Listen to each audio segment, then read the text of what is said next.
Hello and welcome प्यारे बच्चों, कैसे हो सारे। मैं असीम भारद्वाज स्वागत करता हूं आप सभी का संसारम पे।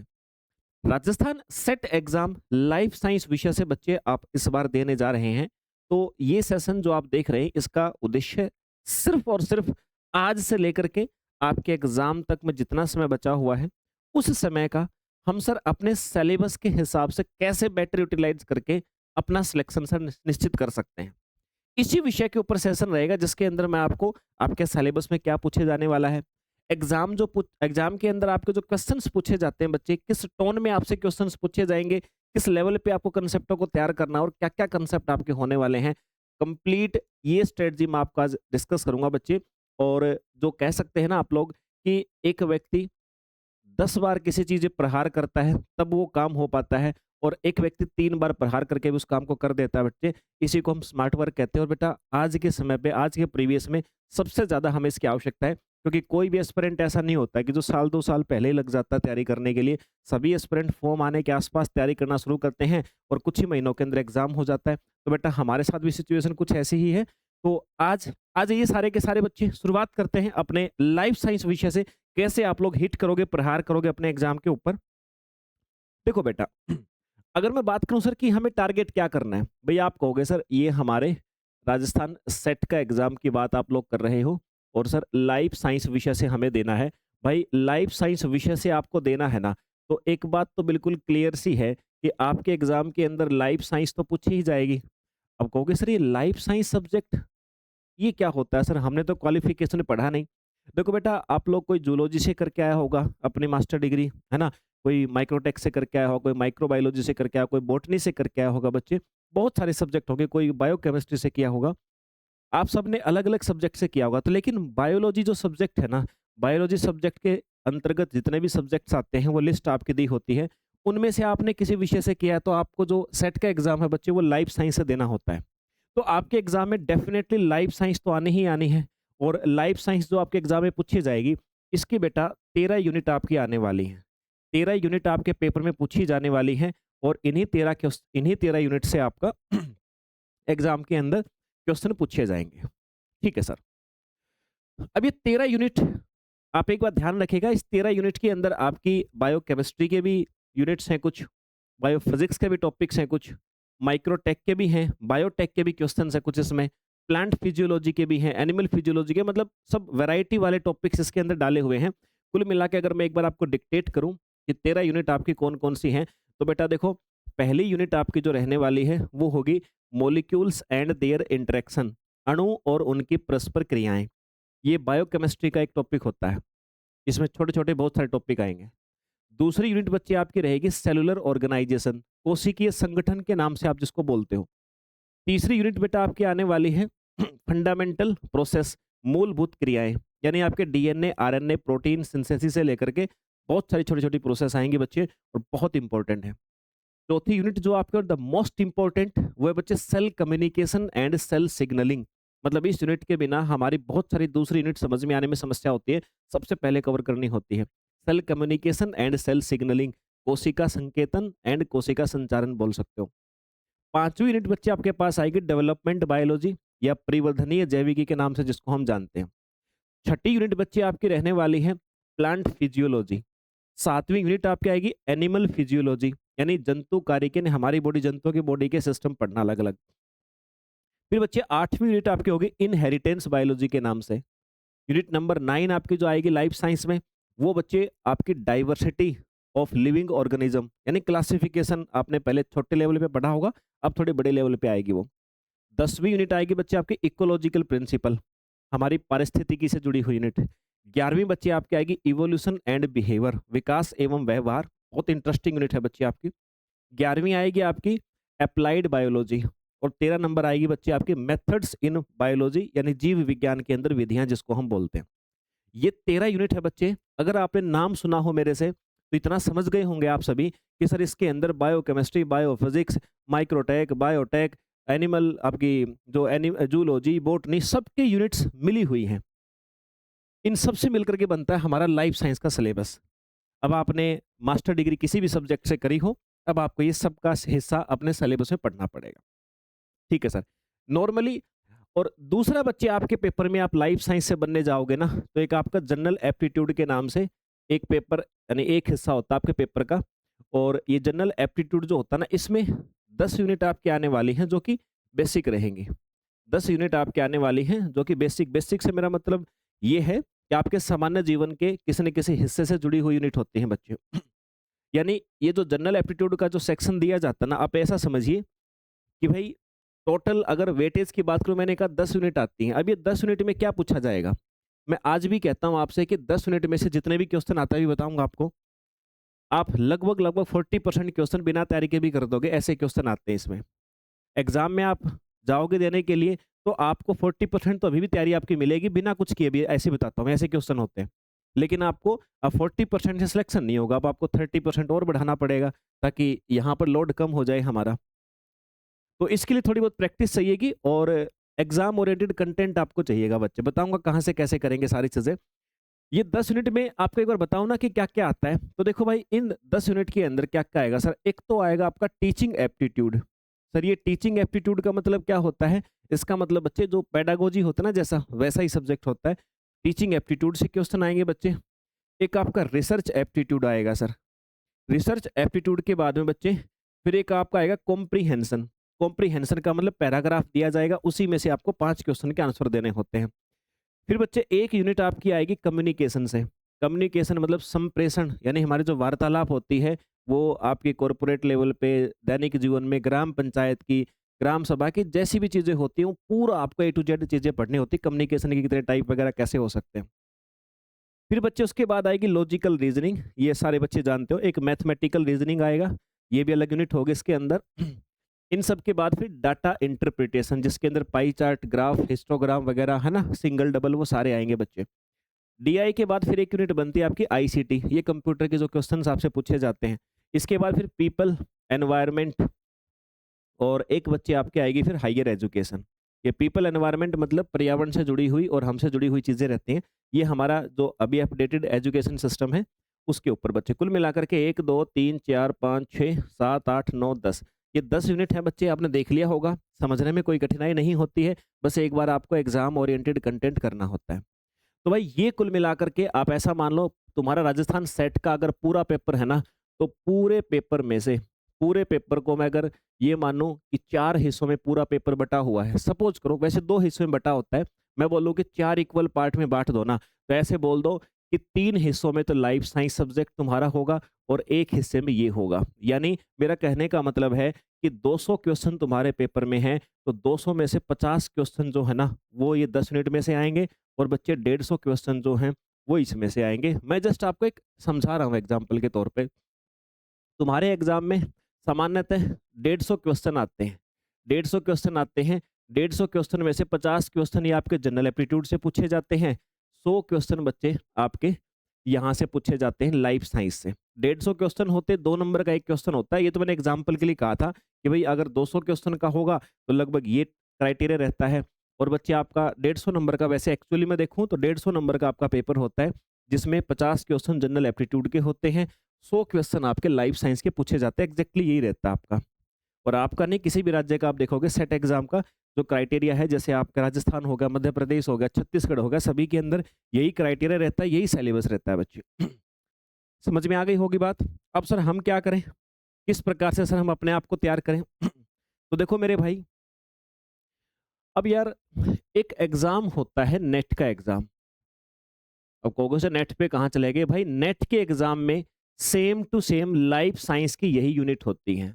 अच्छा, फिर आप लोग जो अभी आप लोग जो सेट का एग्जाम दे रहे हो ना, राजस्थान सेट का जो आप अभी एग्जाम दे रहे हो, तो आप लोग ही जब मेंस दोगे तो आपका असिस्टेंट प्रोफेसर का पेपर होगा, उसके अंदर भी है ना ऑलमोस्ट 50% जो यूनिट्स है ना वो आपकी जो अभी सेट में आई है ना, वही आपके असिस्टेंट प्रोफेसर में 50% कंसेप्ट आपके पक्का दोबारा से आने वाले हैं।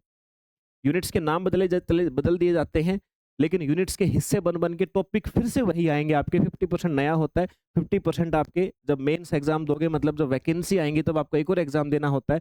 तो ये जो सेट वाला है वही फिर से टॉपिक्स आते हैं, और अभी सेट आप दे ही रहे हो। आप कहोगे सर फिर सर जब नेट में भी वही सिलेबस है, एपी में भी वही सिलेबस है सर, सेट में भी वही टॉपिक है, तो सर क्या कोई लेवल का डिफरेंस है? यही तो खास बात है। अब आप दे रहे हो सेट एग्जाम, पढ़ने लग जाओ नेट एग्जाम, नेट का लेवल। अब नेट का लेवल पढ़ोगे तो नेट का लेवल तैयार हो जाएगा, लेकिन समय भी तो उतना लगेगा, तब तक ये सेट निकल जाएगा। भाई जो एग्जाम आपको क्लियर करने के लिए 1 साल लगता है, जिस एग्जाम की तैयारी करने में आपको 1 साल लगता है, और जिस एग्जाम की तैयारी करने में आपको, आप ऐसा बोलिए बच्चे 6 महीने लगते हैं, तो आप इनसे कंपेयर करोगे, इनकी तुलना करोगे, तो बच्चे फिर ये एग्जाम तो आपको 4 महीने में प्रिपेयर होने लायक है। अगर इसके क्वेश्चंस का लेवल ऐसा आता कि आपको 1 साल लगेगा तैयार करने में, और इसका लेवल आता कि कम से कम 6 महीने इसमें भी लगते हैं, तो भाई ये आपका 4 महीने, इसके क्वेश्चंस का जो लेवल होता है ना, 4 महीने में आप डेडिकेशन से 4 महीने का समय दे दो, आप ये क्वालिफाई कर दोगे बहुत आसानी से। आप सबसे ऊपर वाले 6% बच्चे का क्वालिफाई माना जाता है, उसके अंदर आ जाओगे 4 महीने के अंदर। 4 महीने कम नहीं होते मेरे भाई, बहुत होते हैं। लेकिन और तुम एक बार सोच के देखो, पिछले 4 महीनों से तुमने लगातार किस एग्जाम की तैयारी करी है? तुम लापरवाही करते हो बीच में। 1 महीना करी, फिर 6 दिन गायब, फिर 1 महीना दबा के की, फिर 6 दिन गायब। यहाँ समस्या है। भाई लगातार एक बार प्रिपरेशन करके तो देखो। अब सवाल आता है, सर हम कहाँ से प्रिपरेशन करें सर? हम कैसे डिसाइड करें कि हम जो कंसेप्ट पढ़ रहे हैं वो नेट लेवल का है या एपी लेवल का है सर, या हमारे सेट लेवल का है? भाई उसके लिए मैं आपको एक चीज बता देता हूँ। 2 चीजें मैं हमेशा बच्चों को रेकमेंड करता हूँ। 2 चीजें बच्चों को हमेशा रेकमेंड करता हूँ कि मेरे भाई आपको है ना, सबसे पहले तो देखो, एक तो टीचर की आवश्यकता पड़ेगी ही पड़ेगी आपको। भाई टीचर की आवश्यकता जब पड़ती है, बच्चे बोलते हैं सर मैं तो जॉब करता हूँ, पहली समस्या। तो एक बात बता दूं कि जॉब करने वाले बच्चे सबसे ज्यादा क्वालिफाई करते हैं, ध्यान रखना। आप अगर कह रहे हो कि सर जॉब करता हूं, तो सर मैं तैयारी कैसे करूं सर बताओ, सर क्या मैं पिछले साल के बस बुक बुक पढ़ लूं तो हो जाएगा? भाई भगवान करे हो जाए, लेकिन नहीं हुआ तो जिंदगी के अगले 50 साल लग गए दांव पे। भाई जॉब नहीं मिली तो फिर क्यों ऐसा काम करें हम कि सर कोई चीज सस्पेंस में रहे? तो भाई जॉब करो चाहे कुछ भी करो, इसके लिए तुम्हें टाइम निकालो, और कितना टाइम निकालना वो भी आज बताऊंगा तुम्हें मैं।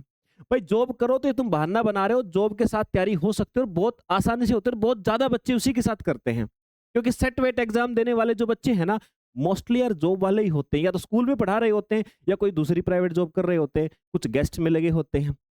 तो हो तो सकती है भाई। दूसरा बच्चे कहते हैं सर, सर फीस की समस्या है। अब भाई अगर आप लोग अपने भविष्य में अगले 50 साल जिस जॉब से सैलरी उठा उठा करके जीवन जियोगे, उस जॉब के लिए आप अभी अभी घबरा रहे हो 2-4 हज़ार रुपए खर्चते हुए, 2-4 हज़ार रुपए खर्चते हुए आप घबरा रहे हो आज, तो मेरे भाई फिर मुझे नहीं लगता कि आपके अंदर उतना जज्बा होगा कि आप कभी अपने बच्चों को ये समझा पाओ कि बेटा सही रास्ता क्या है, जज्बा क्या होता है, करेज क्या होता है, साहस क्या होता है, डेडिकेशन क्या होता है। फिर तो आप खुद कमजोर पड़ जाओगे अगली पीढ़ी को समझाने में। तो मेरे भाई ये तो बहाने छोड़ दीजिए, सीधी सीधी सी बात ये है कि भाई जिस टीचर पे आपको भरोसा हो, भाई मेरे पे भरोसा है तो संसारम एप्लीकेशन डाउनलोड करके आ जाओ, या आपके आसपास और दूसरा टीचर जो जिसको आप बहुत पहले से जानते हो, तो उन टीचर को रीच कर लो और रीच करके गुरुजी कि सर मुझे तो आपसे बैच चाहिए है सर, क्योंकि मेरे भाई कम समय में चाहिए, स्मार्ट वर्क करना है। तो देखो यार, नीड तो पड़ेगी आपको आपसे ज्यादा नॉलेज वाले व्यक्ति की। आपसे ज्यादा नॉलेज वाला आपको एक व्यक्ति चाहिएगा भाई। उसके बिना देखो रास्ता इतना कॉम्प्लिकेटेड है ना कि शायद आप लोग वहां तक मोटिवेट रह ही ना पाओ, पहले ही छोड़ दो, है ना? तो बच्चे सबसे पहले तो आपको टीचर से ये जो यूनिट मैंने बताई है ना, ये जो मैंने यूनिट बताई आपको, 23 यूनिट टोटल बताई, 10 यूनिट आपको जनरल एप्टीट्यूड की बताई है और 13 लाइफ साइंस की। भाई ये किसी टीचर से पढ़ लो। टीचर से पढ़ने का फायदा ये है कि 1 साल का काम आपको 4 महीने में हो जाएगा। खुद से करोगे साल लगेगा, 2 साल लगेगा, कुछ नहीं कह सकते। टीचर आपको यही काम अच्छे से एग्जाम ओरिएंटेड लेवल आपको डिसाइड करके करवाया जाएगा, तो बच्चे आपको हो जाएगा। दूसरा भाई, अब एक चीज आती है बुक सर। भाई बुक की बात ये देखो, टीचर भी आपको बहुत सारे मिल जाएंगे यूट्यूब पे एमसीक्यू प्रैक्टिस करवाते हुए, लेकिन मेरे भाई जो लगभग पिछले 5 से 7 वर्षों में लाइफ साइंस से जितने भी सेट एग्जाम हुए हैं ना तुम्हारे राज्य में और तुम्हारे आसपास के राज्य में, उन सभी के सेट के जितने पेपर हुए हैं ना, सारे लगाने हैं। अब तुम नहीं ढूंढ पाओगे, मुझे ही पता है। तो सर इन दोनों चीजों का समाधान क्या है? भाई दोनों चीजों का समाधान ये है, कंसेप्ट करने के लिए ये बैच तुम्हारे सामने है, और बुक जिसके अंदर पिछले 5 से 7 वर्षों में जितने भी पेपर हुए हैं, सारे question with detailed explanation Hindi में भी और इंग्लिश में भी इस बुक के अंदर मिलेंगे। ये दोनों चीजें हैं भाई लास्ट। इसके अलावा मुझे नहीं लगता आपको कुछ आवश्यकता पड़ेगी, क्योंकि यही 2 चीजें पढ़ के अभी 15-20 दिन पहले रिजल्ट आया था आपका मध्य प्रदेश सेट का। एक बैच से बच्चे 38 के अराउंड स्टूडेंट्स का क्वालिफाई हुआ है ये एग्जाम आपका ऊपर के 6% बच्चों में, एक्सपेक्टेशन से भी ज़्यादा। मेरी एक्सपेक्टेशन तो 25 के आसपास थी, लेकिन जैसे ही 24 घंटे बीते तो 24 घंटे के अंदर बच्चों के रिजल्ट लगभग 38 के आसपास आ चुके थे।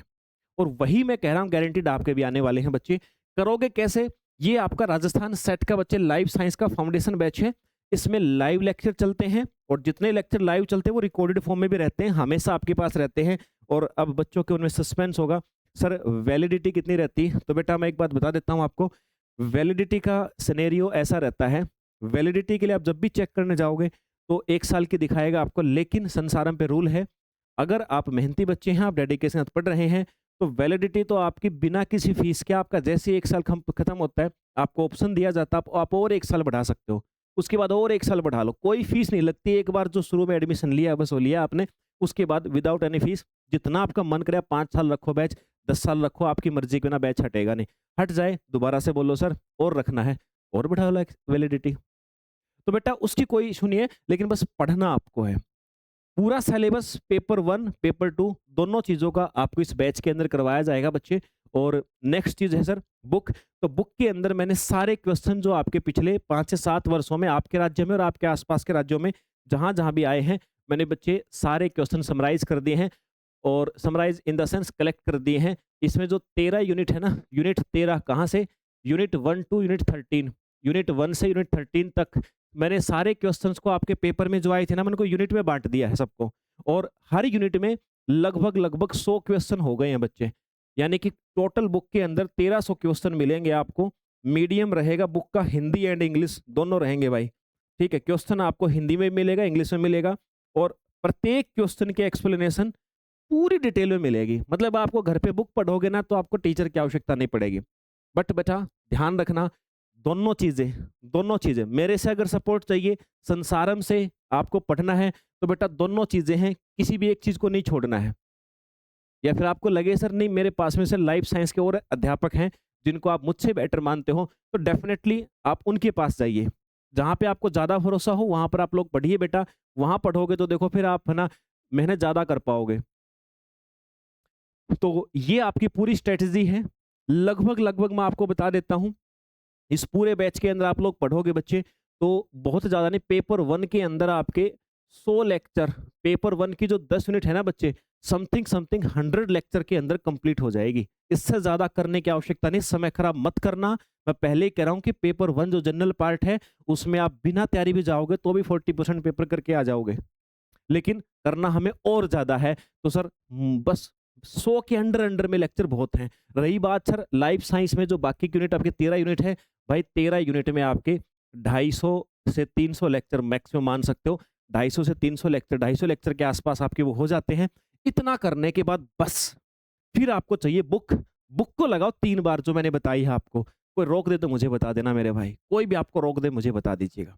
तो ये है बच्चे राजस्थान सेट वाले एस्पिरेंट के लिए।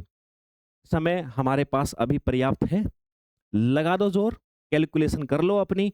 डेली 3 घंटे 4 घंटे मैक्सिमम है, इतने में तुम्हारा काम हो जाएगा। इतने घंटे तुमने दे दिए, 2 सुबह दे दो, 2 शाम को दे दो, जितना टाइम दो उतना डेडिकेशन के साथ दो। तो चलिए बच्चे, ये थी जानकारी आप सभी के लिए। उम्मीद करता हूँ आप सभी को समझ में आई होगी। तो प्रिपरेशन को अपनी एनहेंस करने के लिए, बेटर बनाने के लिए डाउनलोड कीजिए बच्चे संसारम एप्लीकेशन। और मैं असीम भारद्वाज आप सभी के साथ जुड़ के आपका मेंटर बन के आप सभी के लक्ष्य प्राप्ति में आपकी सहायता करूंगा। जय हिंद भाई।